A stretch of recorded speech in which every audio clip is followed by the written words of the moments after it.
Hi there, Orla here, and welcome to week 5 training video 2 of Business is Mum's Success in 6 course.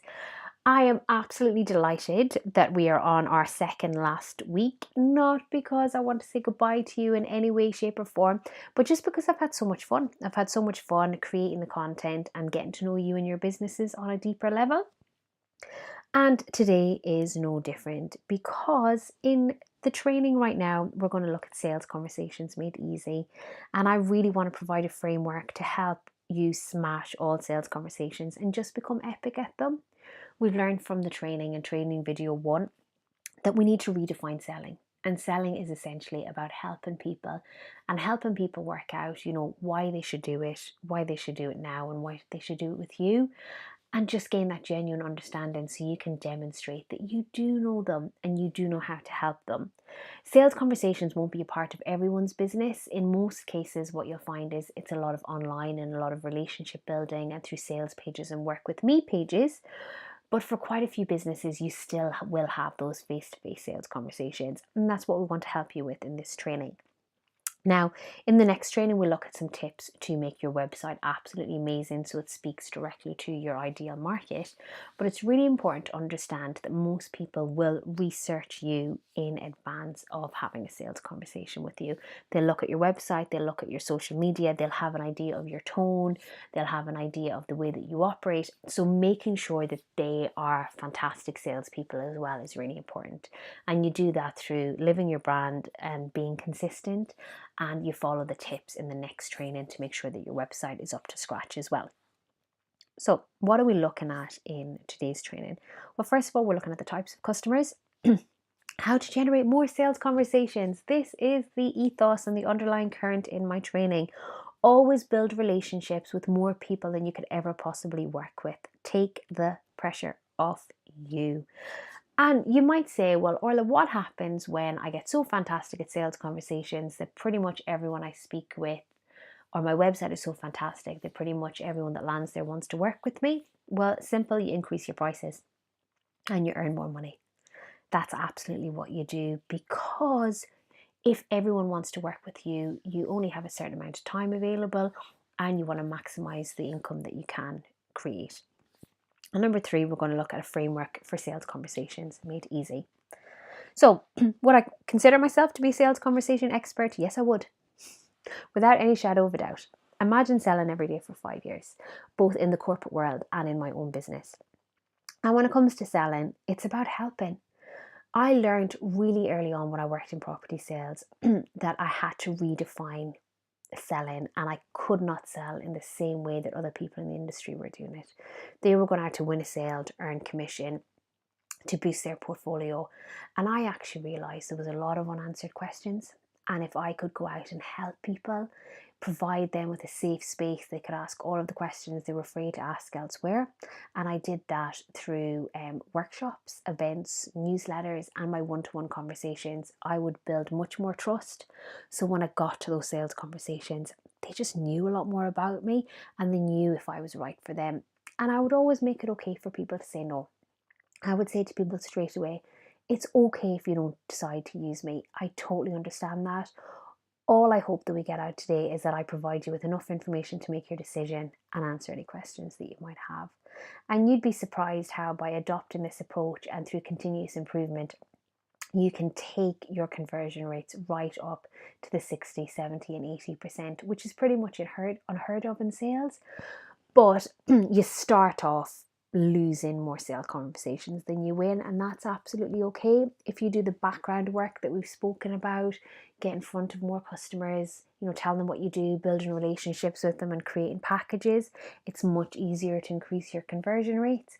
But when it comes to one-to-one sales conversations, you're going to have a bit of practice. You're going to have to get into a flow and you're going to have to do what works best for you.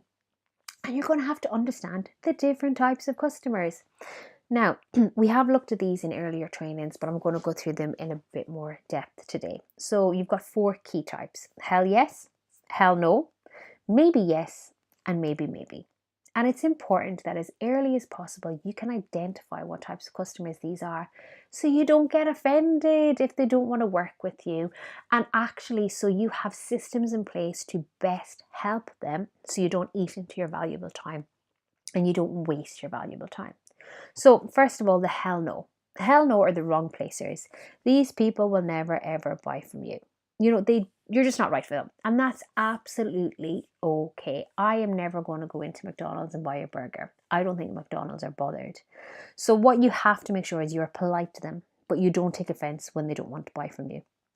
Because essentially they might know someone in the future who will want to buy from you, and they will always remember how you treated them.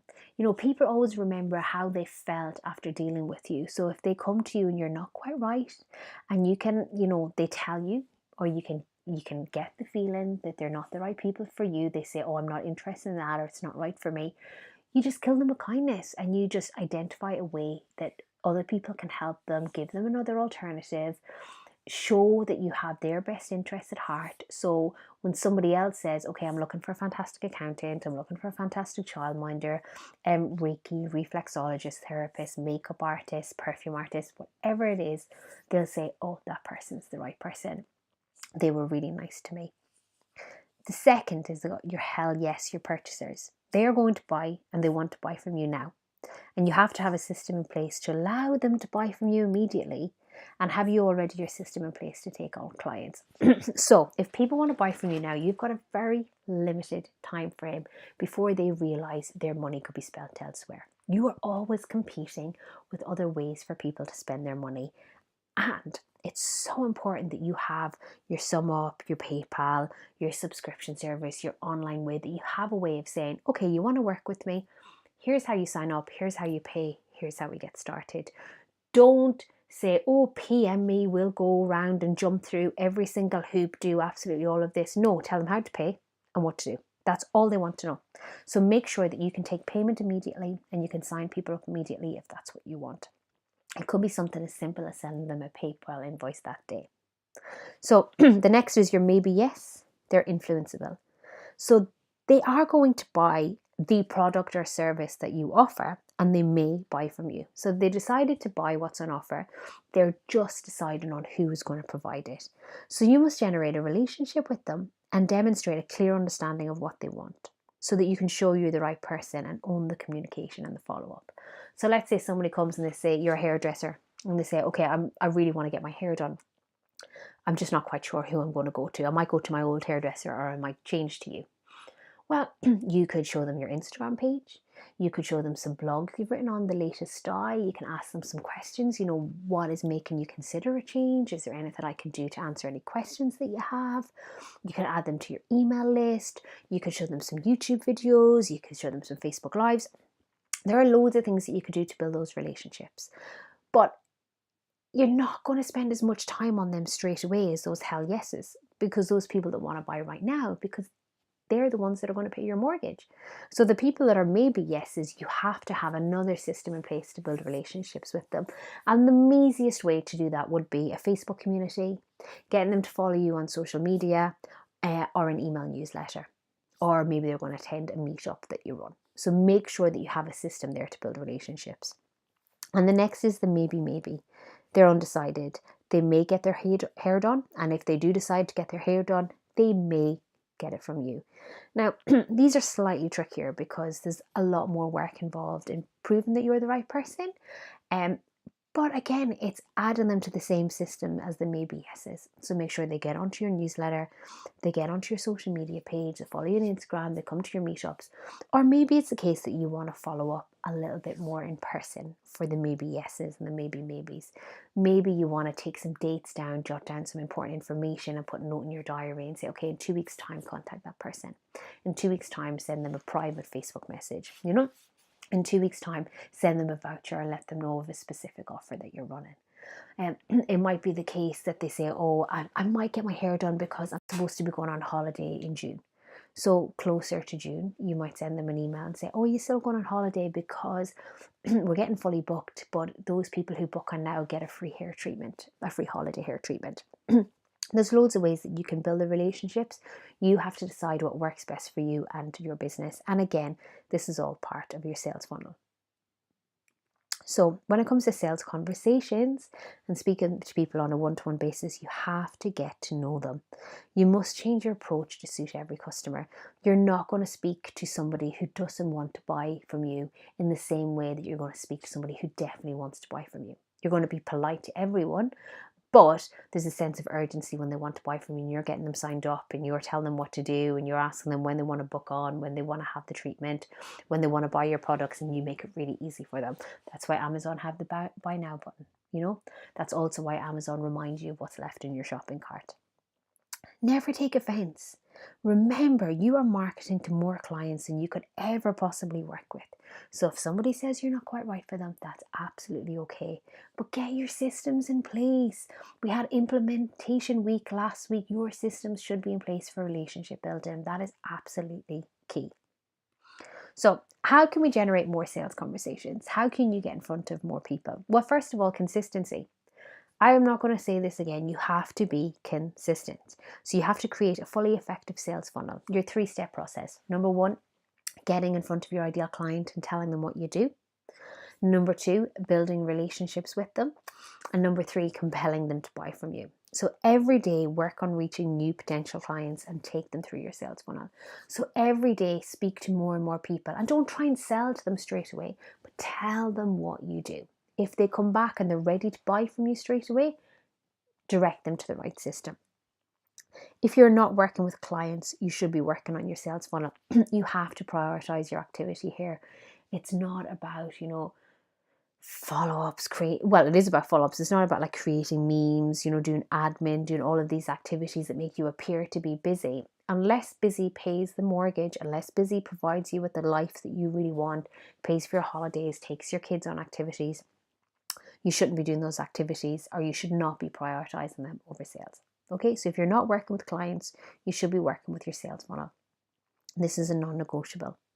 Follow the 10 non-negotiable rules of marketing from earlier trainings, making sure you've got your call to action, making sure that there's always an offer, making sure that, again, you prioritize sales. Maybe you want to offer strategy sessions or introduction sessions, etc., through social media or email, etc. So what you could say is, okay, there's a special day coming up. It could be Valentine's Day, Easter, summer holidays, Halloween, back to school, Christmas.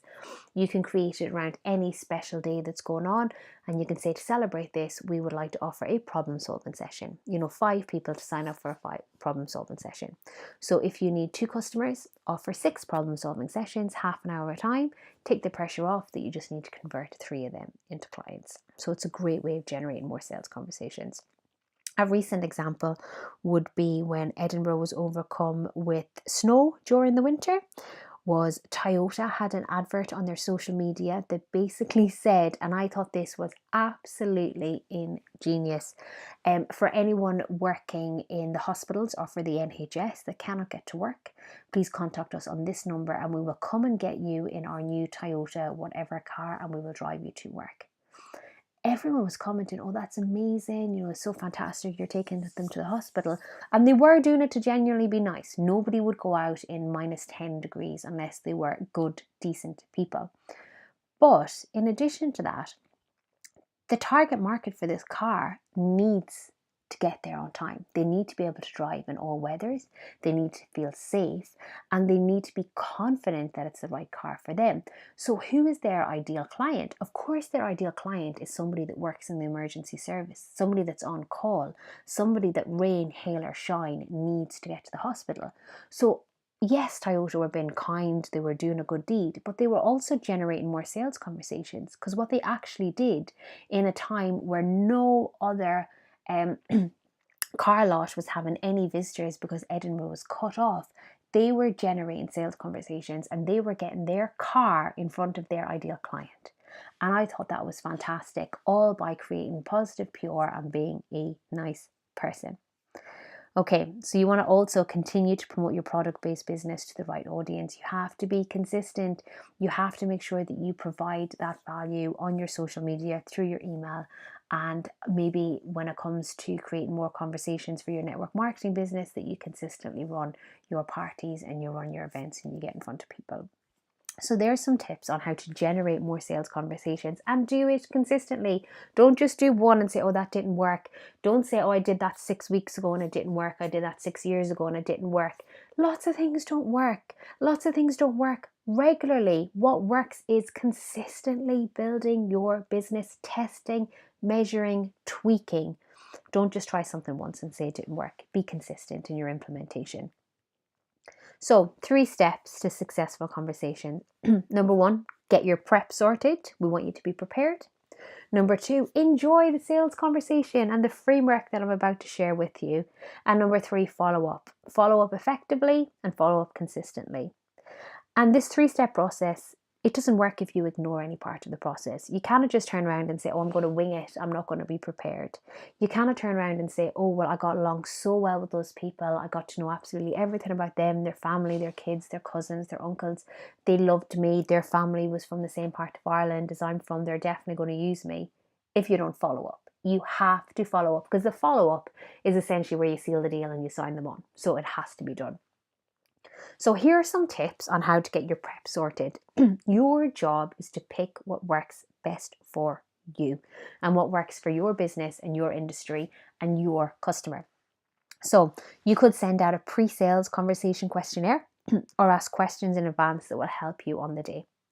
Now, a fantastic way of doing that is through Google Forms or through SurveyMonkey, because what you're also doing then is amazing market research, and you can produce reports, you can capture their email address, and you can make it really, really, really, really easy for you at a glance to look and spot any trends in your ideal client. So you could say something like, our time together is limited, so please answer these short questions so I can ensure that you get the most out of our time together. Absolutely fantastic. In order for me to best serve you, please let me know. And am I okay to just check a few things before our meeting? So what do you need to know? So there's a few things you may or may not need to know. Business or personal details, what they'd like to achieve, what's the end result, what their goals are for the future, what frustrates them about other options available in their market just now, what they've tried in the past, did it work, did it not work, what do they like, what do they not like, and how committed they are to achieving the results they want. So again, I use Google Forms for this and keep all of my responses. And some of these questions will give you amazing content for your content plan, because they'll come up with common questions that they might have and you can answer them. And also these forms actually might present some objections that they might have to using your product or service. So you can either answer those objections on your website, in your social media, in your Facebook Lives, in your email newsletter, but also in your face-to-face conversations. So step 2, we want you to enjoy the sales conversation, and we're going to go through a roadmap. And again, when it comes to this roadmap, it's quite structured right now, but you'll find you know your approach better, you know your customers better, and you're just going to amend this as and when, however it works for you. None of this is set in stone. What's set in stone is the consistency and that you follow the 3-step process. But when it comes to this roadmap, just do what works best for you. Just do what feels more comfortable for you in your approach.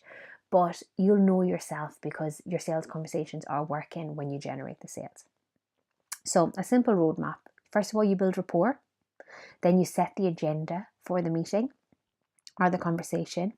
You establish what's going on in their life right now in relation to your product or service. What do they want in the future in relation to your product or service? You cost the gap. So this is, like we looked at in your packages, the cost of them not using you. How much is it going to cost them financially, emotionally, etc.? You check commitment for them to make a change. You offer a diagnosis and you recommend a solution, i.e. your products, your service, whatever's on offer. You handle any questions and you take payments and you sign up. Now it's really, really so much better to get people to sign up on the day. If they have to go away and think about it, they've probably gone from a definitely, a hell yes, to maybe. So it's just about what works best for them. You'll read the customers, and over time you'll get to read them more and more. So first of all, building rapport. It's your job to create the right environment. Don't bring the stresses of your day into any sales conversations. Always remember that you're helping them and not selling to them. So thank you for taking the time to chat with me today. I'm excited to get to know you better. It's really important when you're building the rapport that you remove the necessity for them to buy from you that same day. I know lots of people will tell you, get them to sign up at the end, but at the start of the conversation, you don't want them to have their backs up. You don't want them to feel that, oh my God, at the end of this, there's going to be a massive sale. So what used to work for me is I would always say to people at the start of any conversation, listen, it's absolutely okay if I'm not the right person for you today. If you don't want to go ahead with me, what's probably more important is that I answer all of your questions and that I make you feel comfortable. So please don't feel that there's going to be a hard sale at the end of this. And they're just so much more relieved, because then they can focus on themselves and not focus on avoiding a hard sale at the end. And actually, once I started to do that, my conversion rates picked up massively, because I got to know people more, because I wasn't waiting to give them my hard sell at the end. Then you want to set the agenda, and you want to make it clear that this is not a chat and you're an expert trying to help these people. Okay, so you want to make it clear what you're there for. So, hi, it's a pleasure to speak with you. I've been reading through your answers to the questions I sent you, and before we delve into these, let's go into how this call will go today. Let's clarify how this conversation will run today. It will take around 30 minutes, and we will talk to you about your key challenges in X area. I'll offer one solution and some ways I can help should we work together. How does that sound? Again, play around with that and just make it clear your conversation is not going to last 6 hours. The conversation will last anywhere between 30 and 40 minutes. I know that your time is precious, and I'm going to answer all of your questions in this key area, and I'm going to make some suggestions on how I can help you. Does that sound okay? Tell them what to expect and tell them what's going to work. And then you want to establish what's happening in their life business right now. So always in relation to what you offer. There's no point to go in and to provide childcare services and to start talking to them about their business. It's about what's happening in their life right now. So what types of results are you creating? And this is what you ask them. What are you experiencing? Tell me about your business, your life, what you do. Find out what's going on in their life right now. And then you move on to, what do they want to achieve in the future? Imagine we were working together in 12 months from now. This is my example as a business coach. What must have happened in your life business for you to feel completely accomplished and happy with your progress? If you're a weight loss coach, imagine we were sitting down for a smoothie in 12 months' time. What has happened in your body, your mind, your confidence for you to feel at your best? If we were talking after the wedding, what would have happened on the day to make it the best day ever if you sell any wedding services to a bride? So try and pinpoint exactly what they want and let them speak. Once you ask the question, shut up. It's so tempting to go, oh, I can help. No, help at the end. This is their moment to shine. This is their moment when they get it off their chest and when they tell you all of the things that will not only help you win this client and create a new customer, but it'll also help you with your marketing, it will help you with your content creation plan, and it will help you be a better business person in the long run. So just let them speak. So once we know where they are and what they want to achieve, you want to cost the gap. So you want to just, what is the cost in their life of not having what they want? So I'm hearing that you want to fit into your size 10 jeans within the next 3 months, because if you don't, you'll feel awful at your friend's wedding. So if I understand correctly, you are saying you want to earn £3,000 a month from your business so you can give up work and spend more time with your family. Because if you don't, you have to go back to a job you hate and leave your kids. Cost the gap, pinpoint their pain point. We've spoken before that pain is much more of a motivator than pleasure. So pinpoint what is the cost. And then you check commitment. How important is it for you to achieve this? On a scale of 1 to 10, how committed are you to fitting into your size 10 jeans so that you don't feel like crap at your friend's wedding? On a scale of 1 to 10, how committed are you to earning £3,000 a month from your business so you don't have to return to the corporate world and leave your children every day? Get them to tell you their commitment and just remind them of what that gap is. And then you want to offer diagnosis and recommend a solution. So you want to tell them how you can help. And this is where you get really excited. This is where you can say, from what I've heard so far, it sounds like my package would be a great fit. I designed it specifically for clients looking to achieve X so that they can X. And the investment is. So you can say, from what I've heard so far, it sounds like my package, my, drop 10 pounds in 10 days, or drop 10 pounds in 10 weeks, and package would be a great fit. Or get rid of your muffin top package would be a great fit. I've designed it specifically for clients looking to achieve body confidence and weight loss so that they can feel fantastic before the summer, before the winter, before the Christmas.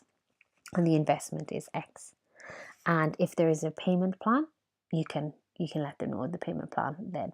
So if you have any early birds going on, you can let them know about the early birds. And perhaps at this stage, you can use urgency and scarcity. So perhaps at this stage, you can say, I'm limited to working with 5 numbers of clients over the next 3 months, and I already have secured 3. I already have 3 who have committed to generating the results that you also want. So at this stage, you've got 3 options. They're either going to say, yes, I want to go ahead, which is great. No, I don't want to go ahead, which is great.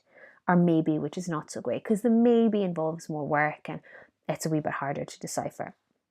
So then you may have to overcome some objections. Now, it's much better that you use your prep before a sales conversation to get all of the questions, that you use your experience having sales conversations to answer the most common objections in your copy, through your relationship building, on your social media, in your email, on everything. But you may have to deal with it in a sales conversation as well. So do you have any questions at all? What are the key factors that you need to think through to make a decision? Do you have any fears or worries about us working together? And answer those questions openly and honestly. If you're not the right person for them, tell them. If you sense that, you wouldn't enjoy working with them, maybe you could say, maybe I'm not right for you right now. Here's what I'd suggest. But if you can honestly overcome those objections, which I am confident you can, just tell them. Say, I totally understand where you're coming from. Other people have asked me this question in the past, and here are the results I've generated for them. Here's how I've helped them. Testimonials are a great way to help overcome objections.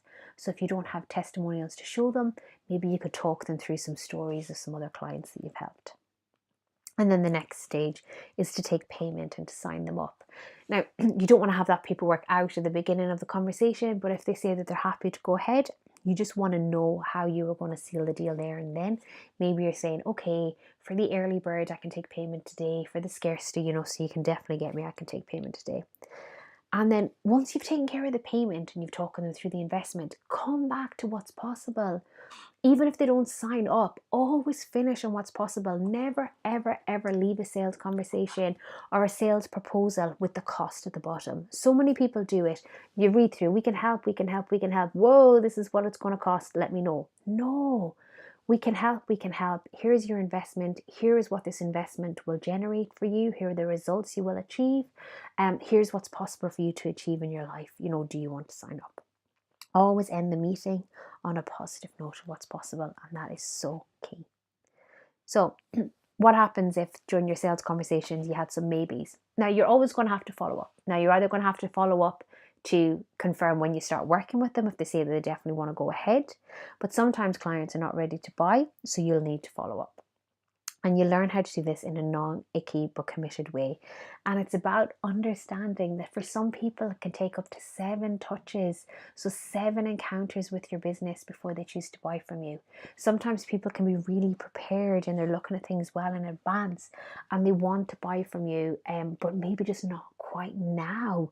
So you need to either have a diary system. We'll talk about your systems. Maybe you want to do it in a notebook, a diary, online, your iCal, but pop it into the diary, all of the details of the client, and tell yourself what you're going to do next. So people can use their email marketing, their social media for mass follows up. As part of, becoming a marketing detective, maybe you want to express an interest in some courses. Maybe you want to sign up for some sales conversations for competitors in your industries to see what they're doing. and just how do they follow up? What are the best in the industry doing so that you can trump them and basically do better? And you can use personal messages for one-to-one, a book, an event, a magazine, an article. If they say they're really interested in a certain topic and you come across an article in a magazine, send it to them, as part of a follow-up. If they say they're going on holiday in 6 months' time, 3 months before they're going on holiday, say, are you still going on holiday in 3 months? Were you still looking to sign up to my drop 10 pounds in 10 weeks? Whatever it is, whatever your business, make sure that you follow up in an effective way. And in order for it not to feel icky, stop focusing on the sale and focus on an extra way through the follow-up you can help. Is it a motivational song? Is it a book? Is it a quote? How can you help them in your follow-up? Okay, so what are you going to do now? I want you to turn to your workbooks and I want you to craft out your sales conversation roadmaps. What questions will you ask in advance? What will you ask on the day? And how will you follow up? And choose ways that feel authentic to you. And I want you to list all of the potential objections you might experience and how you can turn this into content for your blog, newsletter, social media, website, etc. Guys, you're always going to sell more by being yourself. So make sure when you're doing these activities that you do it in a way that feels authentic to you. Just be yourself in absolutely everything, because when you be you, you sell more. That is the end of week 5 training video 2, and I'll see you shortly in week 5 training video 3. Bye for now. Orla.